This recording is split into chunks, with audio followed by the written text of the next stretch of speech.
how do you feel about being back at Graceland? I know you've been here many times in between, doing this movie. What does it mean to be back here? It feels like coming home. It really does.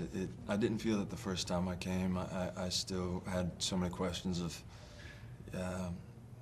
whether or not it was possible and all those things. And now just being here, it couldn't mean more to me, really.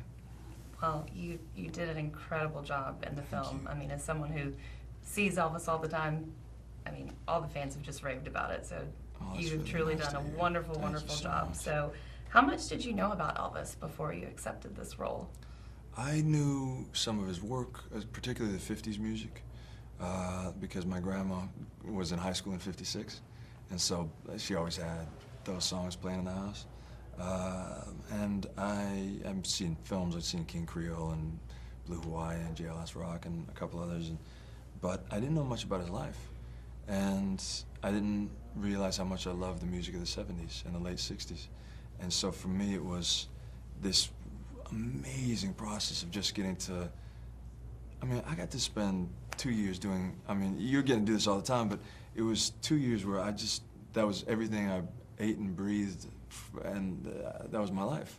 And what a privilege to get to just say, this is my job. I get to just obsess about Elvis from the moment I wake up until the moment I go to bed.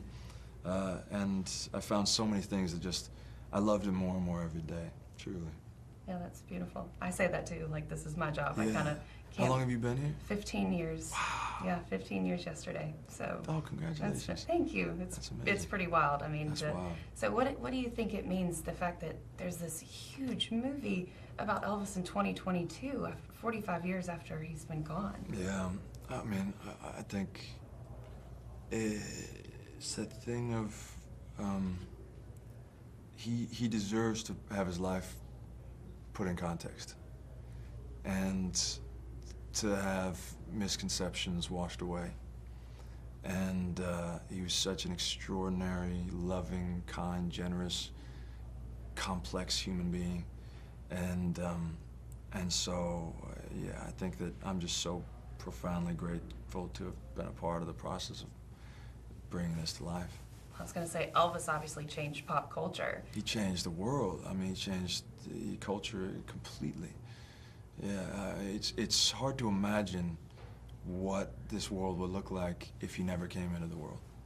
It's really, it's wild when you think about that. It is wild. It's surreal. Yeah, and now you're a huge part of that. You're changing pop culture on the back end of that. I'm so excited for young people. And I mean, there's older people as well, but there's a lot of young people that I know who kind of, you'll say, do you know who Elvis is? And they'll say, yeah, and they'll kind of, I asked somebody the other day if they knew who Marlon Brando was, and they said no. And I mean, those sorts of things blow my mind. And so I'm excited for them to get to experience the feeling that people had at that time, and to get to see that young rebel Elvis, to get to see him make that comeback in '68, and the raw, like, need to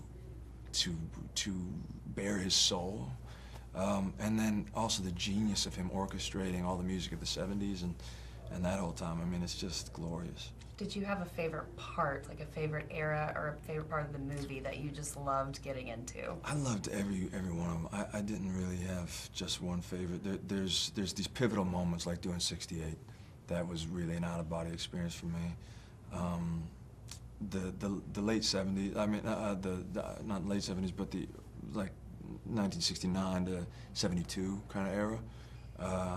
I mean, just fashion-wise, what he's creating at that point, the shift in his music to this big band, and yeah, I mean, that was one of the greatest joys for me, is realizing how much I love that music, because I didn't realize how much I loved it.